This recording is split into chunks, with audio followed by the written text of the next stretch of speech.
Okay, everybody, we're back. We're back to some more statistics and probability. So do you still remember our basic concepts that we talked about, the sampling distribution of the sample means? So I hope you still remember how the concept goes, because now we're getting deeper into the topic. So let's review. So far so good. So first, let's review the concepts muna.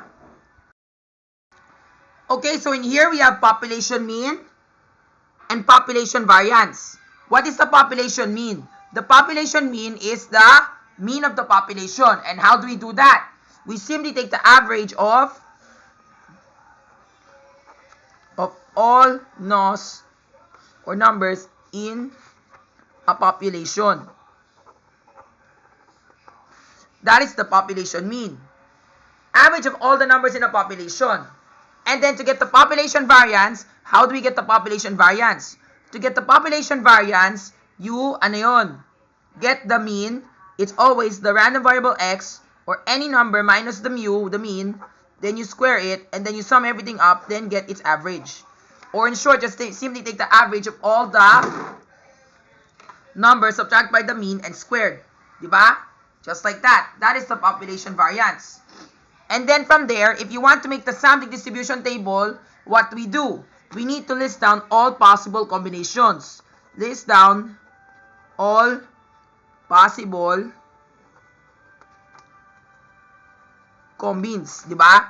That's the next thing you're gonna do. And then what is the clue when you do the listing of the possible combinations? We have to make sure we have to have a tally. And the tally must be this one. So let's say, for example, the tally is what you call, how many sample mean is that? Which you call the random variable in sampling distribution.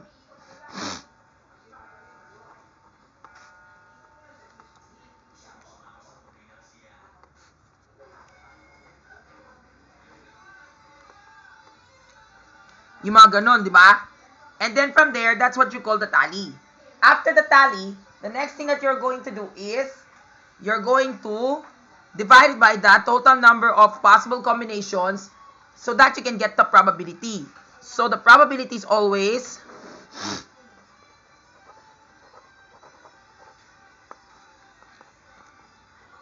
tally divide by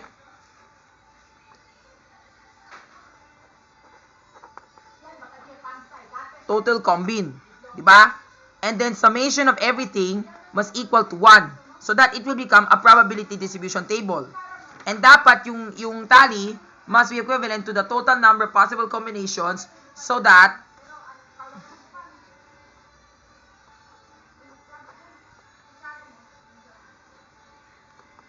we can make it will be correct. And then to get the mean of the sampling distribution, or which we call the sample mean, it's always the random variable or the sample mean x bar times the corresponding probability p of x, diba? And then sum everything up to get the mean. And what is the important note you have to take note of? Note is that the sample mean and the population mean are always equivalent. Yan, diba? Let's say, for example, ang sample mean namin ay 3. So therefore, the population mean must also be 3. Yan, that is how we do it. And then the sample variance, what's the sample variance? It's the same formula as follows, diba? You already know the formula. It's x minus the mean, diba? Then you square it, and then you multiply it by the corresponding probability. And then the summation of everything to get your variance. Then take the square root to get the standard deviation for both population variance and sample variance.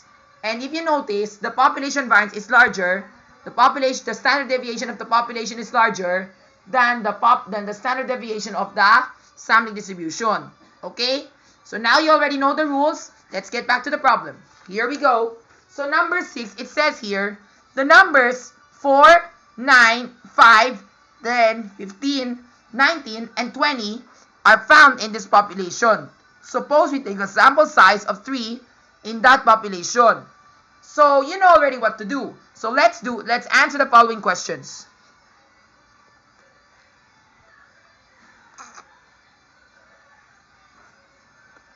Okay, so going back to Excel, di ba, remember, here's my solution, di ba? Kasi nga sabi dito sa letter A, solve for the population variance. How do we solve for the population variance? That's easy, di ba? Remember, looking back at our formula card is, to solve for the population variance is the random variable x, or number, and the population, minus the mean, and then you square it, and then sum everything up, and then divide by the total number of n, which is simply getting the average. So that is your population variance. So here's how you do it. So di ba we have 4, 5, 9, 10, 4, 5, 9, 10, 15, 19, 20, and then we get the average. So when we get the average, di ba remember, if we get the average of all the numbers from 4, 5, 9, 10, 15, and 20, that should be your population mean. Pero didn't ask for that for now. It asked for the population variance. So what do we do now? Di ba remember, that's your population mean, di ba? 11.714. So to do this, what do we do? Yan, that's the formula. Diba remember this one here, that is the value of, diba remember, you look at our formula card, that is the random variable x. Then minus the mean squared, diba? So where is our mean? Our mean is right over here. Nasaan yung A141? Yan. So this is where I got the average of all the numbers. And then from there, what do we do next? We square it. And then we get this answer. Diba? And then we continue with all the rest. Pero nakalock yung cell para that can serve as our reference. And we keep going until the end. And then we take the average of all the numbers, and that is our population variance. So the population variance is 35.3464. Yeah, 34694. Or 35.35 in short. Rounded version. That is the population variance. Now, all we have to do now is to compose the sampling distribution table. Kasi nga, I also ask here, what is the standard deviation? What is the sample mean? How do we list the sample mean? Diba? Wait, did I ask that? Yeah, list of all the sample means. Yan, so where did I put the sample means? Ito yun, diba? I think maybe I asked for the standard deviation here. Dito ako nagtanong ng standard deviation. Maybe I just asked for the standard deviation here. Bang, that's what I asked here. And then the list of the sample means, that's already what we did. So this one, I asked for the standard deviation. And then to formulate the probability distribution table, you already know the formula. Diba remember, to list down all the sample means, it's very easy. What do we do? To list down all the sample means, how do we get the sample mean? Very easy, diba? We do this. First, we want to know how many possible combinations that can be made from this population. Diba it says there are 7 numbers in a population. 4, 5, 9, 10, 15, 19, 20. So therefore, we can make, ano yun? There are 7 numbers in a population. And we want to take 3 of them. So therefore, there are how many numbers? How many possible ways? 35. 7C3 gives you 35. Diba? And now, we do the count, and then we do the tally to see if we can get 35. So we type the average of everything. So we need to ensure that we get 35. So let's see. So here we did 4, 5, 9. Then 4, 5, 10. 4, 5, 15. 4, 5, 19. 4, 5, 20. Then 4, 10, 15. 4, 9, 10. 4, 9, 15. 4, 9, 19. And 4, 9, 20. Then 4, 10, 15.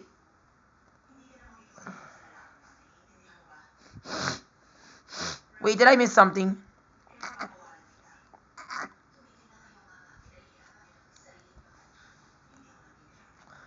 And then we have 4, 10, 15. Then 4, 10, 20. Tama ba? Where's our 4, 10, 20? Yes, 4, 10, 20. 4, 10, 20. Then 19. Then 4, 10, 20. Then 4, 15, 19. Then 4, 15, 20. Then 4, 19, 20. So yan. And then the next one, we have 5. So now let's go to 5, 9, 10. Then 5, 9, 15. 5, 9, 19. And 5, 9, 20. Then 5, 10, 15. 5, 10, 19. Then 5, 10, 20. Then 5, 15, 19. 5, 15, 20. Then 5, 19, 20. Diba? Where is it na ba? Yan. Diba? Then we have 9, 10, 15. Where is it na ba? 9, 10, 19. 9, 10, 20. 9, 15, 19. Am I right? And then 9, 15, 20. Then 9, 19, 20. And then 10, 10, what combinations can we make from 10? 10, 15, 19. Diba? 10, 15, 20. And 10, 19, 20. And then 15, 19, 20. Did we get that one right? Where's our 15, 19, 20? Yan. Diba? And we should make 35 different combinations. So let's try to count. So we type this formula, count A. What does the count A do? The count A counts the number of cells that are not empty. So we want to count everything here to ensure that we get the number 35. And did we get the number 35? Yes. So that is correct. That gives us 35, which pertains to the list of possible combinations that can be made. Okay?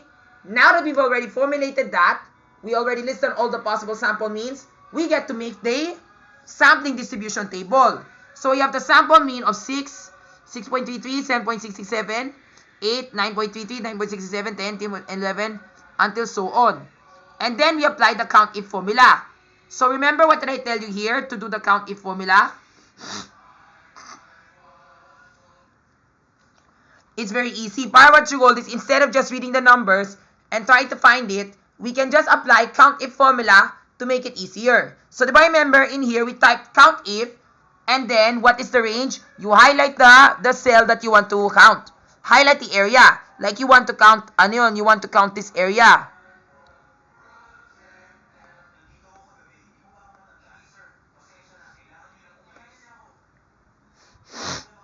Actually, that's up to O lang. Up to O. Then you count everything, di ba? And then nakalock siya because remember, nakalock siya dahil we don't want it to go to other cells. And then the one yung naka-red, that is the one it wants to count. So how many sixes are there? Isa lang, di ba? Then we keep on going until until we count up to the end, which is 18. And then sum everything up to see if we get the same exact number of possible number of combinations that we get. And remember how many is that? That's 35. And if we get the number 35, therefore we are correct. And then if we did this correctly, we can now convert the answer into probability. So how do you do that? The tally divided by the total to give you the probabilistic value, di ba? Just like that. So we just do this, and then naka $sign yung denominator, and then sum everything up to see if we get 1. Because just like what I tell you, if our probabilities does not sum up to 1, therefore it is not a probability distribution table. So if we sum everything up, we highlight all the cells that we need to sum up, and we need to ensure if we get 1. And if we did get the number 1, therefore it is a probability distribution table. Tama? And then what we do next? Next, all we have to do is to solve for the sample mean. Remember what is our population mean? Our population mean is 11.714. So therefore, if we get the mean, diba, remember the formula for mean is like this. The random variable x or sample mean times the probability of x and then summation of both of everything. So that we can get the mean. And if we get that one right, therefore we are correct. The sample mean and the population mean must be equivalent with each other. So ito yung mga ginawa ko. I did this one. I multiply both of them together. Product, diba? Then drag everything just like that, and then sum up all the answers that I get para mas mabilis. And then we get 11.71429. Hey, is that the same as the population mean that we got earlier? Yes, we did. So thank the Lord, we're on the right track. And then after that, we get to solve for the sample variance. How do we solve for the sample variance? Easy peasy. Unless you forget already the basic concepts of probability distribution table. So to solve for the variance, it's always the x minus the mean, then you square it, times the corresponding probability of x. And then, you sum everything up so that you can get your variance, sample variance. And taking the square root of your variance will give you the standard deviation. So let's see how it goes. Diba? It's like this, diba? So ang ginawa ko dito ay H144, which is the value of the sample mean, minus the mean that we got. What is the mean? This one, 11.714.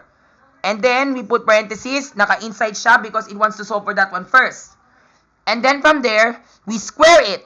And then after squaring it, that is the parentheses. So diba remember when we solve this, when we get the answer, this parenthesis here will be gone. And then from this here, it will square. And then this parenthesis here will be gone.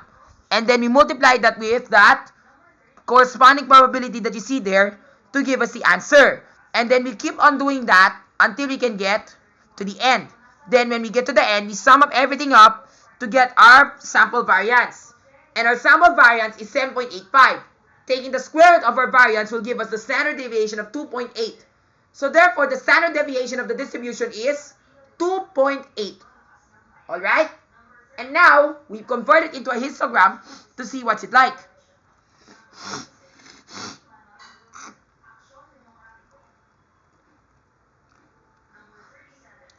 Ooh la la! This seems interesting. Yes, and just like what I told you, this one here, I just used tally. Pero that's supposed to be probability in general. Pero okay lang yan, that's still counted as the same thing. Okay? So yun talaga yung histogram namin. That's it. And diba remember to show you how I did the histogram? First, just drag the cells that you want, and then insert and chart. Then your chart, although it may not be correct, pero all you have to do is to adjust it na lang by selecting data. Then you just fix na lang whatever you want to fix. Okay? Then you can edit your chart if you like, by putting some designs or whatever. So that's how item number 6 works. Okay? Okay, ready for more? Here's another example to see what I mean, okay? Now let's go to number 27. A population consists of numbers 3, 5, 8, 11, 13, 16, 21, 25, 27, and 30. Suppose that 2 numbers were selected. You know already what to do. So let's see if we can solve this without any of my help. So you know already the steps without following the requirements. So what do we do first? First, we solve for the population mean. How do we do that? Easy peasy. Diba? Remember, to solve for the population mean is to just simply get the average of all the numbers, diba? So yan, we get the average of 3, 5, 8. Tama ba?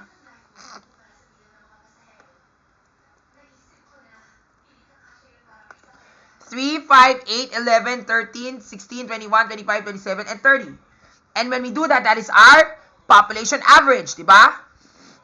And the population mean is 15.9. So, diba, remember, just like that, diba? Then we get the average, diba? Yun. And then for the variance, diba, you already know what to do. So, to get the population variance, it's always the random variable x minus the mean. Remember, the mean is 15.9. Remember that, okay? And then you square it so that you can get your variance, diba? So, yan. This one, I did random variable or number minus the mean. Filming. Kaya clean your nose first. If you need to clean your nose first, linisin mo muna. Okay, back to the problem. So, after that, you can already solve for the standard deviation. To solve for the standard deviation, the technique there is to apply this. Diba, remember, this is step number 1 of variance, diba? You simply do the number minus the mean. What is our mean? 15.9. And then from there, we square it. Whatever answer we get here, we square it. And then drag everything up para mas mabilis. And then from there, we get the average of all the numbers here, and that will be our population variance. Then simply take the square root of this number so that you can get the standard deviation. And our standard deviation is 9.00. Or in short, our standard deviation is just simply 9. Diba? So yun lang. And then from there, we can now make the sampling distribution table. To formulate the sampling distribution table, we need to know how many possible combinations we can make out of them. So diba, how many numbers are there? We have the numbers 3, 5, 8, 11, 4, 5, 6, 7, 8, 9, 10. So 10. So 10C2. And 10C2, diba, remember we apply the combination formula of 10C2. And when we do that, diba, we apply this formula.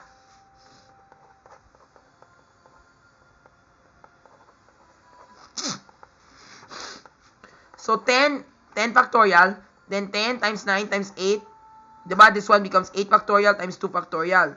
The 8 factorials cancel, and then we still have 2 times 1. This one cancels, we're just left with 5, so there are 45 combinations. So there are 45 different possible combinations that can be made within this criteria. 45. Just like that. Very easy.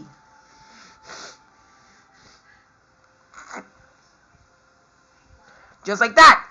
And then from there, we list on all the possible combinations. So that one is very easy. You already know what to do. So what do we have here? So 3 and 5, 3 and 8, 3 and 11, 3 and 13, 3 and 16, 3, 21, 3, 25, 3, 30. Nama? And then, just like that. And then we have 5, 8, 5, 11, 5, 13, 5, 16, 5, 21, 5, 25, 5, 27, 5, 30. And then from there, we have 8, 11, 8, 13, 8, 16, 8, 21, 8, 25, 8, 27, 8, 30. And then 11, 13, 11, 16, 11, 21, 11, 25, 11, 27, and 11, 30. And then from there, 13, 16, move on to the next number, and then whatever numbers have already been selected, don't repeat it. 13, 16, 13, 21, 13, 25, 13, 27, and 13, 30. Then 16, 21, 16, 25, 16, 27, 16, 30. 21, 25, 21, 27, 21, 30. 25, 27, 27, 30. And 25, 30. Yun lang. That's it. And then from there, we count how many is that? Do you think we get 45 as our answer? We do count A and then highlight all the cells that we have here and see if this makes 45. Yes, it does make a match. So therefore, now we can already proceed to our next step, which is formulating the sampling distribution. You know already what to do. And then we list down all the sample means. We have 4, 5.5, 6.5, 7, 8, 9.5, 9, 9.5, 10.5, then 12, 13, 14, 15.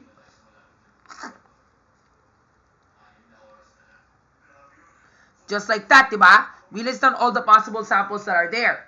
And then from there, we can now play the count-if formula. Diba remember yung count-if formula goes like this. So to look for the tally, para hindi kayo mahirapan, we can just play the count-if formula. You know already what to do. Count if and then highlight the cells that you want it to reconnoiter. Diba? And it has to find within this range from this area of 45 cells. And then, comma, the cell that you want, whatever it has to look for within that boundary. Like for instance, it needs to find the number 4. So how many 4s within this blue boundary can be found? And there's only 1, 1 4. And then yung 5.5, isa lang. And then yung 6.5, isa lang. Then 7, isa lang. 8 by dalawa. Then 9, 1, 9.52. Then keep going until for the rest. Kaya that's why nga may lock yung chart namin, yung highlight, para it will still refer to the same reference. Also, what changes is this one, the sample mean. Just like that. Diba? And then from there, we sum everything up to see if we get the tally, the total number of frequencies, or the total number of combinations that can be made. And that is 45. If we get that one right, therefore, we are correct. And if we get that correct, we can now proceed to our next step. And what is our next step? Converting the tally into probabilistic values. So how do we convert that into probabilistic value? Madali lang yan. All you have to do is to do the value of the tally divided by the total number of combinations made, which is 45. And if we do that, we get this answer. Then keep on doing it for the rest, para patuloy, and kinti mo may lock. May lock ito para what you always when we drag, it's still a reference, diba? Because that is the reference cell that it's going to use. Diba? And then we sum everything up. Summation of all the, of all the cells here. And then we get this answer, which is 1. And if it's equivalent to 1, therefore, can we conclude that it's a probability distribution function? Yes, it is. Confirmed. Now that we're already through, let's move on to our next step. What is the next step? Mean of the distribution. And remember, what is the rule of the mean of the distribution? The mean of the distribution is always equivalent to the mean of the population. So remember, what is our population mean? Our population mean is 15.9. Tama ba? Now, to do this, remember, all we have to do is to do the sample mean times the corresponding probability. And keep doing it for the rest. Then sum everything up to see if we can get the same answer. And if we do get the same answer, which is 15.9, therefore, we are correct. Did we get that one right? We sum everything up and then we get 15.9. And since we get 15.9, yes. Therefore, this is the population mean and the sample mean are equivalent. And therefore, you are correct. And now that we're already correct, we're almost done. What is the last step? the variance and the standard deviation. For the variance, you already know the step. Let's see if you still remember. First step is the random variable x, or the sample mean, minus the mean, which is 15.9. Diba? Just like that. Yes, ganito siya.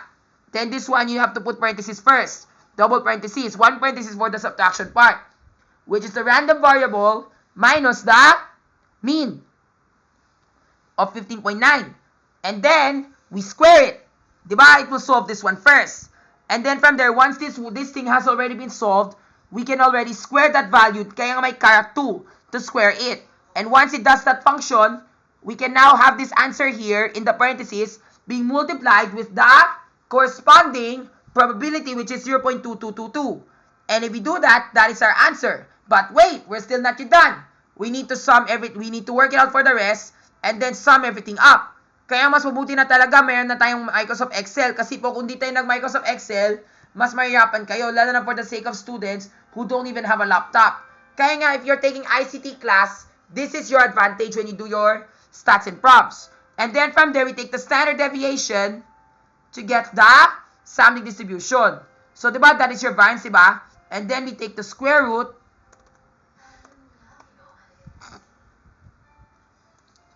of this, and we get 6.000. Did we get that one right? Yes.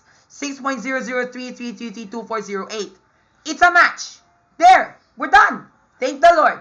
Now let's move on to the next item. Item number 8. Here's a new number. In a population that contains the numbers from 1 to 40, only numbers that are divisible by 5 are put in a new population. Moreover, only 3 numbers from that new population are being selected at random. Okay, this might be a bit tricky, folks, but if you try to analyze it very carefully, numbers 1 to 40. That's a lot of numbers if we were to solve for the population and the sample mean. That's right, baby Oli. I know you're smart. Thank you. Yup, that's correct. Because if we were to do the population, or if we were to do the sampling distribution from 1 to 40, this might take terribly forever.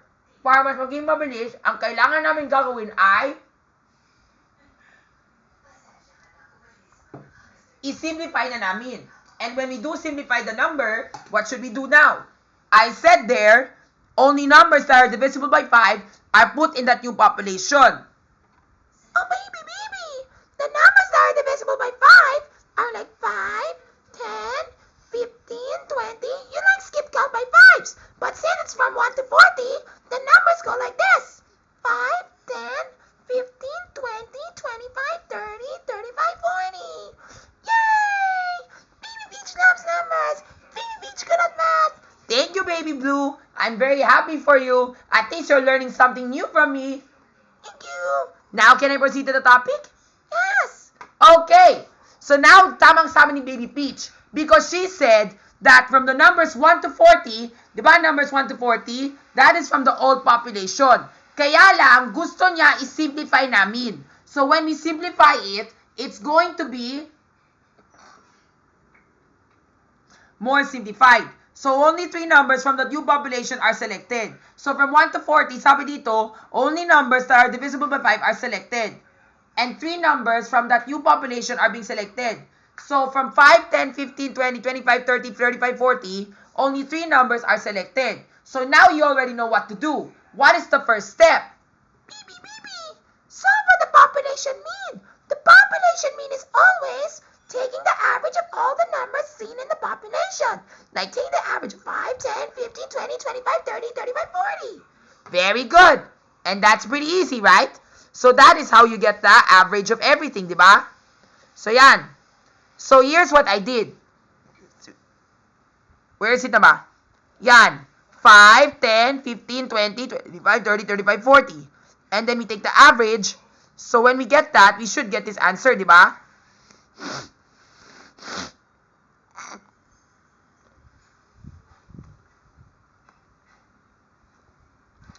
Yan, I take the average of all the highlighted cells so that it will take the average of all the numbers there. And we get 22.5. Remember that number, alright? Okay, baby Oli, what is the population average? The population average is 225. Nope, that's too large to be a population average. Kasi po, di ba, our average cannot be higher than the last number. Like for example, if we take the average of 1, 2, and 3, di ba, we get 6. So our average is only 2. So therefore, it should be less than 3. Or let's say for example, 1 to 10. So we add up all the 10 numbers, we get 45, divide by 10, and we should get 4.5 as our average. Tama? So therefore, it should be lesser than the big number.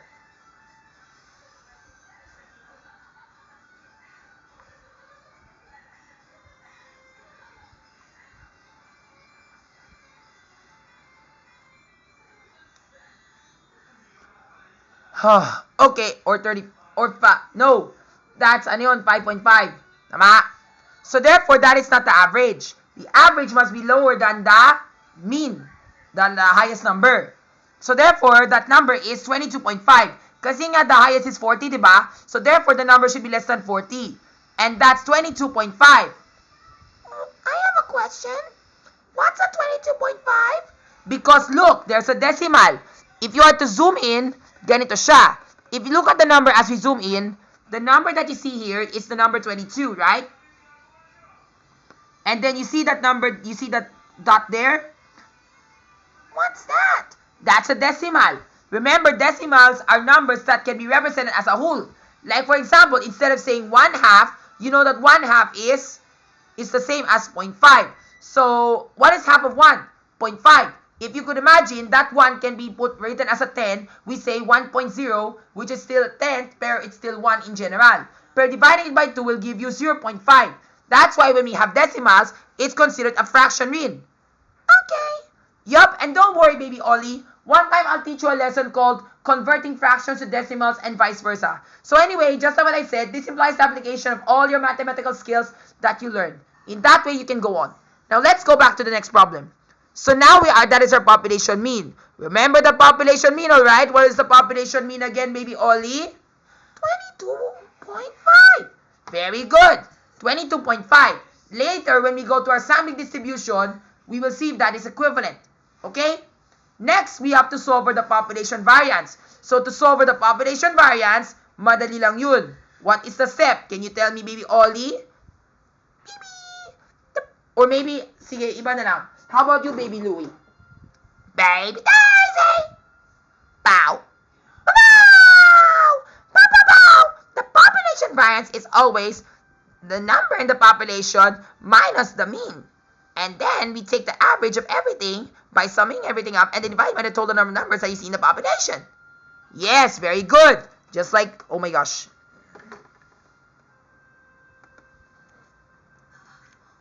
Yes, very good, just like that. So it's just like this. The number in the population minus the mean, which is 22.5. And then you square it, diba?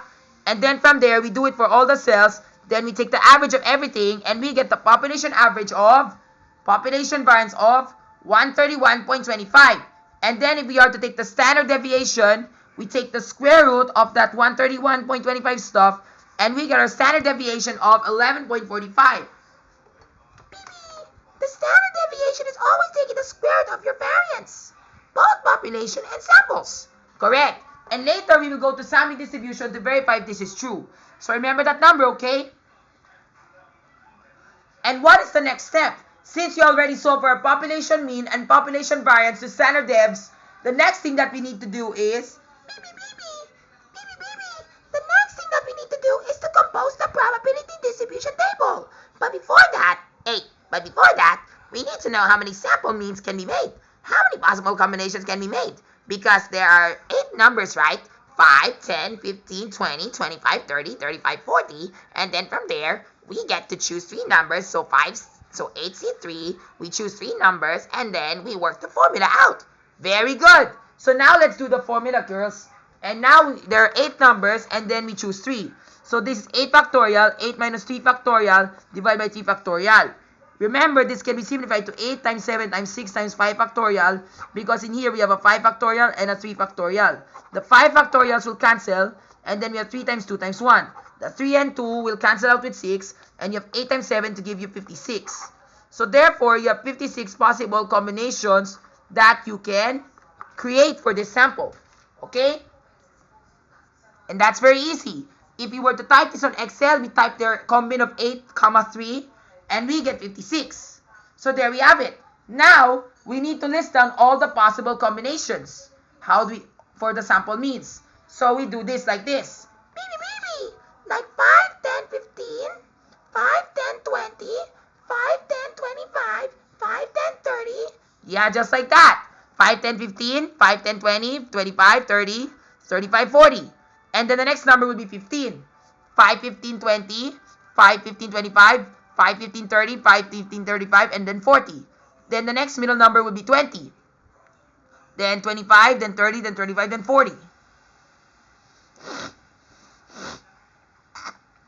And then 25, 30, 25, 35, 25, 40. Then 30, 35, 30, 40. Then 35, 40. And then from there, since we're done with 5s, we move on to 10. So we have 10, 15, 20, 10, 15, 25, 10, 15, 30, 10, 15, 35, 10, 15, 40, 10, 15, 40. And then 10, 20, 25, 10, 20, 30, 10, 20, 35, 10, 20, 40. And then 10, 25, 30, 10, 25, 35, 10, 25, 30. 40.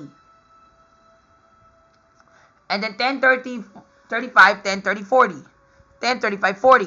Then moving on to our next batch. We have 15 now, diba? 15, 20, 25, 15, 20, 30, 15, 20, 35. 15, 20, 40, diba? And then from there, 15, 25, 30, 15, 20, 35, 15, 25, 40.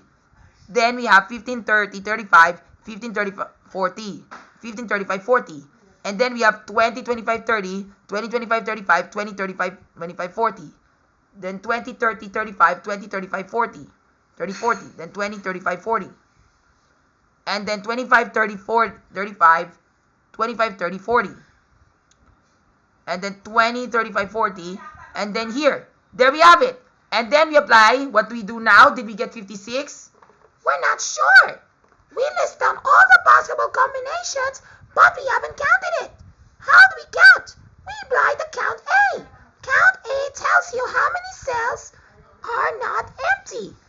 First, type count A, then open parentheses, and then highlight the cells that have an element, and we'll count how many is that for you. Correct. So we apply this formula, count A, and then open parentheses, then click on all the cells, just like that, drag everything up, and we get 56. And if it makes a match, we are correct. And if we are correct, we can move on to our next step. Yay! What's the next step? The next step is to make the probability distribution table. So there we have it. So now we list down all our sample means. So our sample mean is 10, and then we have 11.66, 13.33, 15, and then we keep on going until so on. Diba? And the highest is 35. And then from there, we do the tally. So to do the tally, what we do first? For the tally, so that we don't need to look in the chart and count, we can just ask Microsoft Excel to count it for you. Yeah, and to do that, we type the count if formula. Type count if and then highlight the cells that you want it to count. Don't forget to put the dollar sign so that can still as a reference, and then comma, then the cell it wants to look for. Then the object it wants to look for within that particular boundary. Very good. Just like that. So this is the boundary, right? Yung naka-blue. So lahat yung naka-blue, highlight in blue, that is the boundary where it has to search for. This area. Tama? From this area here up to this area there. And then it needs to look for the cell which is H1675. 165, which is 10. And there's only one of them. And then we keep locking it in. Then we drag everything so that we can solve for the answer. Then sum everything up to see if we get the answer of 56. And if we get the answer 56, what happens? We are correct. And if we get the frequency, total frequency of 56, we can now convert that into a probability. To convert that to a probability, the random variable or the tally divide by the total number to get the probability. Very good. And now we can now convert that into probability. That's very easy, diba? So doing that, we lock it in. And then we drag everything up, patuloy. Then we sum everything up to see if we get 1. And if our probabilities add up to 1, what happens? If the probabilities sum up to 1, therefore, we can now proceed because it's a probability distribution table. Very good. Just like that. And then from there, we multiply. Diba? To get the mean. Multiply to get the mean. The random variable x times the probability. Very good. And then from there, we do everything here, papatuloy. And then after that, what we do now when we reach the total, we sum everything up to see if we get the sample mean. And if it's equivalent with the population mean, the value, therefore, it is a correct sampling distribution table. Correct. And when we sum everything up, did we get our... Okay, girls, what is the population average? Can you still remember what's the value of the population average? The population average is 22.5. Yeah, it's 22.5. There's a decimal there. My little sister has a trouble time with decimals. Yeah, I know. And that's the answer, right? 22.5. And that's our mean. So we got the same exact mean. Does that satisfy us? Yes!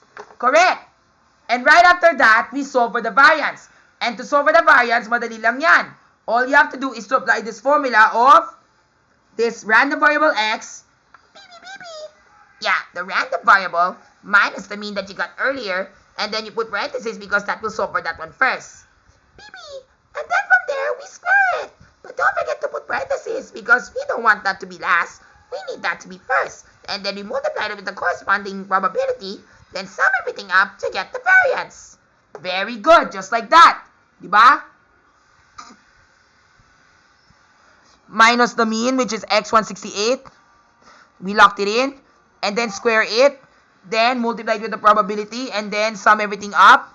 So that you can get 31.25 as a variance. And then taking the standard deviation to take the square root of the number to give us a standard deviation of 5.59 or 5.6. There we go, girls. We got it.